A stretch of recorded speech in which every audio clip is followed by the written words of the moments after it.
are taking some signal from whatever that data element is. First,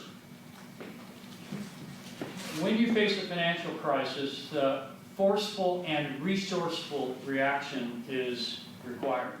You have to overpower a financial crisis.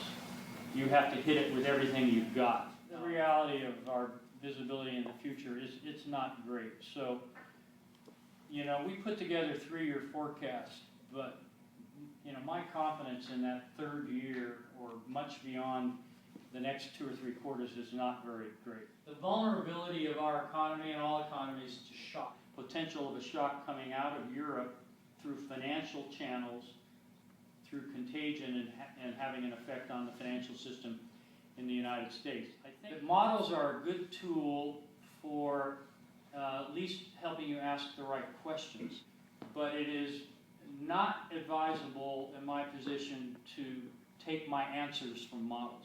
You know, the economists really wouldn't admit this, but a lot about what we do is really about psychology in many respects. We are scrupulously nonpartisan and apolitical, and that is a price that we pay in order to maintain independence as a central bank. As you have a much more globalized monetary environment with a lot of influences that cross borders, but because we are a creature of a statutory set of laws that were passed years ago by the Congress, our job is to focus only on the U.S. economy.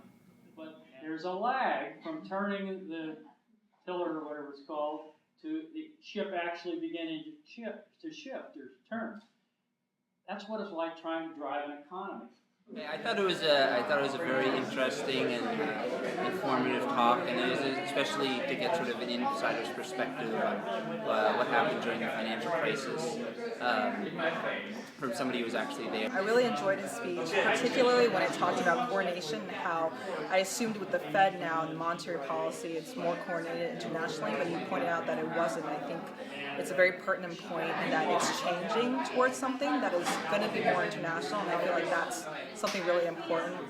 One of the challenges facing federal bankers or central bankers is how to balance the desire to do more for the economy versus knowing that they need to sort of wait to see the effects. And so I think that is one of the most interesting things he said that spoke to me, especially since I'm going to be going to the Federal Reserve Bank of New York after school.